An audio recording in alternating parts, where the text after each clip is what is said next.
Good morning and welcome to the Core Connection. I'm Mira Rubin here with you on Enlightened World Network.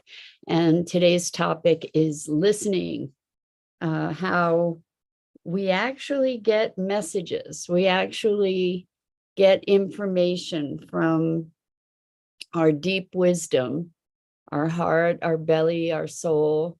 And when we listen, life can be so much easier, but we've been trained out of this for so long. So let's take a look today at listening and maybe ways that we can cultivate paying attention and allow ourselves to access flow more readily as we do so. So before we get started, let's take a minute or two to get present. Let's take a deep breath in through your nose and hold it. And imagine clean, crisp oxygen flooding your lungs, flowing into your bloodstream, nourishing all your cells, all your organs, bringing vital life energy to your body and being. And as you exhale, exhale any tension, stress, negativity, fatigue.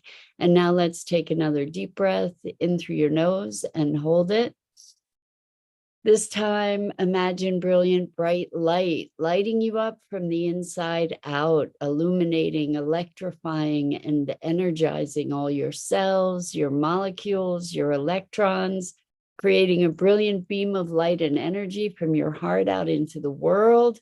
And as you exhale, exhale any remaining tension, stress, negativity, fatigue. And now let's press our palms together. Vigorously rub your hands together, feel the friction, the temperature, the pressure, the motion, the tickling and tingling when you stop, and allow all those sensations to bring you present right here, right now, into this remarkable physical form that enables you to experience life. Welcome, welcome, welcome. So good to be with you today.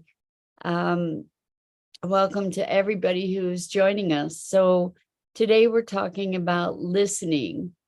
And this conversation comes from a conversation with a client who we were talking about reconnecting because this person has lots and lots on their plate and finds themselves engaging in all kinds of things, that some of which support them in their vision for themselves. Some of those things feel like a distraction, and some of those things just don't feel fulfilling, but they're engaged with all these things, sort of a fear of missing out on what could be good opportunities. Oftentimes we get a sense about whether moving forward in a particular direction will be supportive to us or not. We get a visceral feeling, but we've been taught to override these feelings. We've been taught not to pay attention. We've been taught to push through and push past. And oftentimes we lead with our mind, which can justify and make a case for all kinds of things that actually are not in real alignment with ourselves and our being and our greater intention in life. And so we'll often do things because we think we should, or we've been told that it'll be good for us, and yet we get this feeling. And when we ignore that, what we're doing is we're denying our own wisdom. When we do that, we're allowing ourselves to not to cultivate a situation that is a situation of mistrust, where we don't listen, and then we end up with circumstances that challenging and sometimes actually quite destructive. And then that erodes our trust for ourselves. And so when we don't trust, I tend to, good morning, Rosalind. So good to have you here with us this morning. We're talking about listening and trusting what we know, like being willing to know what we know. And it's not always sound, obviously. It's not always a little voice in our heads that is talking to us. Oftentimes we get a visceral feeling. And so I had a call from a client this morning who recognized one of these visceral feelings after we'd been having a conversation about trusting oneself and reconnecting to oneself and cultivating one's intuition. So intuition is like a muscle that we get to cultivate. It's when we have a knowing. It's only when we honor that knowing, when we pay attention, that knowing then grows, that communication then grows, because it recognizes that we'll pay attention. But we've been taught in so many ways to silence that communication. And so many of us are fearful in the world and feel like we can't trust ourselves, can't trust others, and the world becomes a very frightening place.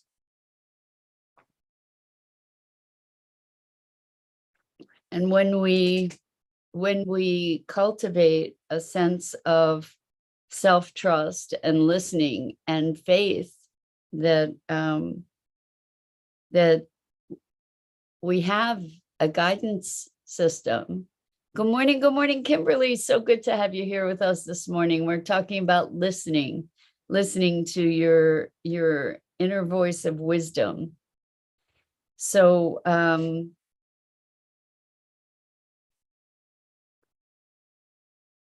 this is an opportunity to reconnect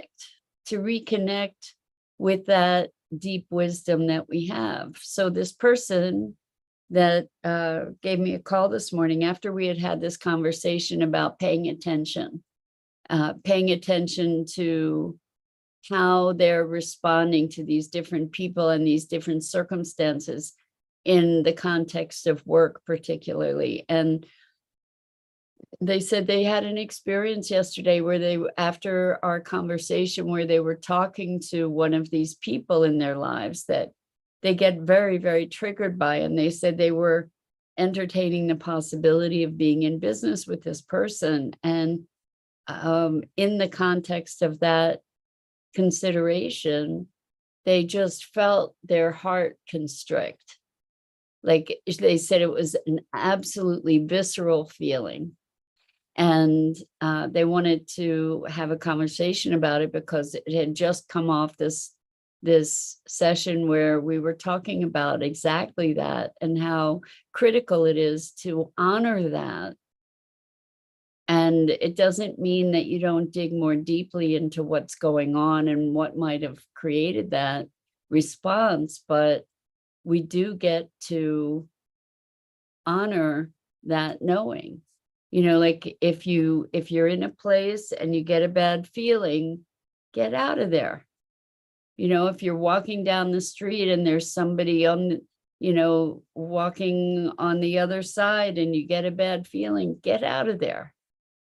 These are, if you're meeting somebody and you just doesn't feel right, don't try to make that person, don't necessarily bring that person closer. Be willing to honor what you know. Rosalind says, in having a conversation with another, sometimes I find myself thinking that the other person is talking too much. I have that experience sometimes too, Rosalind. I find that I start to disengage. Perhaps it's my thought of what I was going to respond with goes away. I often, when somebody is going on and on and on, I often disengage as well. And if I don't get disengaged, sometimes I get really frustrated. Sometimes people talk just to hear themselves. And when that's the case, when there's not a contribution, when they're lost in their own mind, and my experience is that it doesn't matter that I'm even there anymore, I get resentful of it. And I sometimes feel like I'm being held hostage. It's interesting. I get really annoyed around that. That's one of my trigger things. If somebody is talking and has something valuable to say, that's one thing. But if they're saying the same thing over and over and over and over, yeah. So Rosalind's laughing at feeling held hostage by these people. Yeah, because it's a matter of, well, am I going to be polite and let them go on and on? Is that really polite? So this is something that occurs for me in the context of moderating movie nights sometimes. Every now and then there'll be someone who starts talking and continues talking and is going around and around in circles and not speaking anything that's really contributing to the group, kind of getting lost in their own world. And I'm called to interrupt them because they've sort of hijacked the conversation, and in my perspective are being disrespectful of the entire group. And unfortunately, what happens sometimes is that those people then become angry and indignant that they've been interrupted. And it's a really difficult balance to find, to be respectful of the energy of the group, to try and be responsive to the energy of the group, as well as to be respectful of the person speaking. And I used the word polite earlier. We have this notion of social propriety that has us be polite, like to endure other people's self-indulgence in that kind of conversation and their disconnection, and their unwillingness to recognize the impact that they're having, which I consider impolite too. This whole impolite thing is an interesting conversation. And also the things that get us all triggered. It's very interesting. But I understand what you're saying about people who just go on and on and on, talking too much. That's a pet peeve. What can I say? You just, you got me. Anyway, we are talking about listening. And so I'm guessing, Rosalind, that conversation or that comment came from the notion of listening to other people. And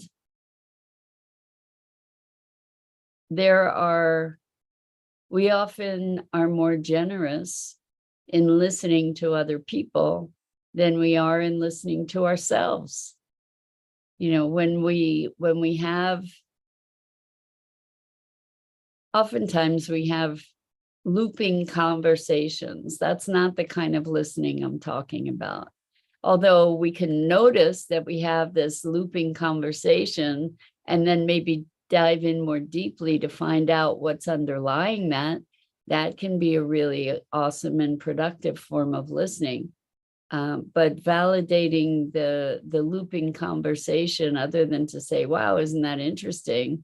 Is that a conversation I really want to continue? Because we get held hostage by those conversations too. Those conversations from self to self. And that can be pretty disconcerting and interesting. We don't even know we're having that robotic, automatic sort of behavioral conversation a lot of the time. And if we can recognize it and step back and say, oh, isn't that interesting? We then don't have to be held hostage by it. We don't have to feel that we are being overwhelmed by it. We don't have to be, we gain some freedom from that program that is just going and going and going, the obsession of it. We can, once we see it, we can become more of the observer of it. It doesn't always stop the conversation, but we can then give ourselves permission to not have to pay attention to it, not have to get all engaged in it. So that's kind of an awesome thing. Rosalind says, I like that response. I'll use that. Oh, isn't that interesting? Well, curiosity is just the most wonderful curative for so many things. So Rosalind continues, I do look for the gift that is being presented. Then when it comes time for a response, I find myself trying to recollect the essence of what they wanted me to hear, which requires effort, more effort than a back and forth conversation, perhaps the skill of listening for me to look closer at. Yeah. And oftentimes when people are saying something and I am intrigued by it, or maybe there's something they're saying that I'm not really sure of, I will interrupt and say, I'm sorry, can you, sometimes I'll say, I'm sorry. Sometimes I'll say, wait, what is thus? What is this that you're talking about? And because I don't want to get lost, I don't want to lose what they're speaking to. Welcome, David. How wonderful to have you joining us. I think this might be your first time. Wonderful. Anyway, David says, yes, it's great to not feel controlled by our minds, to be pulled in by our minds and other people's minds. Yes, we can cultivate the observer, this other dimension of self that kind of gets to see this bigger picture. And when I'm talking about paying attention to this voice or these, hi, David, I'm actually Mira. This is Mira Rubin. I don't know if I changed my name today or not. Yes, it says Mira Rubin. So we are on Ruth's channel. So it's wonderful to have you joining us. Anyway, I go live each weekday morning at 9 a.m. Eastern on Enlightened World Network. And we also broadcast this on Ruth's Facebook page sometimes too. So anyway, when we talk about listening, what we're talking about is listening sometimes be beyond. So Kimberly says, will this be permanent? I'm not sure what you're asking, Kimberly. Will what be permanent? Help me out. Anyway, when we're talking about listening, sometimes we get to listen through. So sometimes people will be really angry. Sometimes we'll be really angry. We have this really loud conversation about being really angry about something. And then we can, if we can cultivate this observer, step back and say, oh, wow, isn't that interesting? Look how angry I am. What's going on? Or we can look at the person, listen to the other person and say, wow, they're really angry. What what's underlying that? What is going on? Because I had a conversation with somebody the other day, and they were being really aggressive and really hostile. And in the conversation, somehow, I'm not really clear how we got there, but they said something about wasting their time.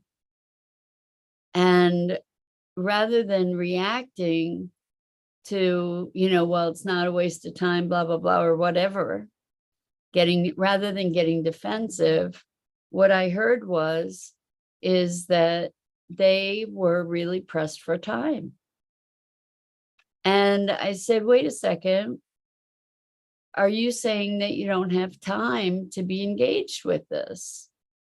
And they said, yes. And I said, oh, well, that's 100% fine. Don't feel in any way obligated to be engaged in this. And it shifted the whole experience. It shifted their aggression. It shifted their anger, because they were not listening to themselves, where their knowing was saying, this is too much. This is more than I can handle. And they weren't able to say no outright. And so I was able, thankfully, to listen through the anger and the aggression to hear the real concern, which was that they had overextended themselves. And so I was able to relieve them of that obligation. And so this is a really, really valuable skill, listening. And it's often listening beyond, or listening into, listening through the outward expression to the foundational message. And for instance, sometimes we'll have a visceral experience, and we don't necessarily know how to interpret it. And for instance, the person that I was speaking with said that the one that had the visceral experience that spoke with me this morning said that in the past, they've always identified this experience as fear, for example. And then if they recognized it as fear, they felt an obligation to push past the fear. And I think that there can be a benefit sometimes to pushing past fear. But I think if that's the question, that we get to look more deeply, that we get to listen more closely, that we get to really explore more of what is that visceral sense? What is the message that's being communicated? Getting curious about it. Again, curiosity being a cure for so much confusion. When we get curious, we give ourselves the opportunity to discover things that we might not otherwise have been able to recognize. So Rosalind says, Mira, I appreciate your ability to understand my cryptic input. Sometimes typing and thought doesn't get conveyed so clearly. So thank you for your listening skills. Thank you, Rosalind. Thank you for that acknowledgement. I appreciate that. Yeah, so what we're doing is listening for the intention or the underlying motivation. And that's what I mean by listening through. Oftentimes I have, in doing coaching, I often have clients who are experiencing tremendous frustration, and sometimes that shows itself as hostility. Sometimes it shows itself as belligerence even. And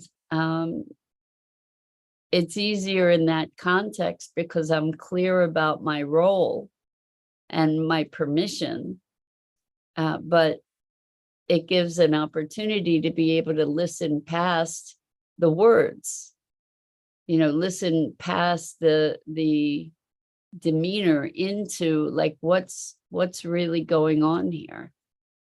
And it is by cultivating that state of curiosity that we gain greater access to that kind of information. So by being curious about, well, what's going on over there, or what's going on in here, and what's underneath that, it can be very rich and enlightening experience. So I think that's it for this morning, our conversation about listening. It has many gifts to return to us. And again, I'm Mira Rubin. This is the Core Connection. And I go live here each weekday morning on the Enlightened World Network Facebook page and YouTube channel, and at 9 a.m. Eastern. And good morning, Dido. So good to have you joining us too. Anyway, until next time. And Kimberly, I appreciate you too so much. And David, it was great having you join us, and everybody else who's been with us. And until next time, so much love.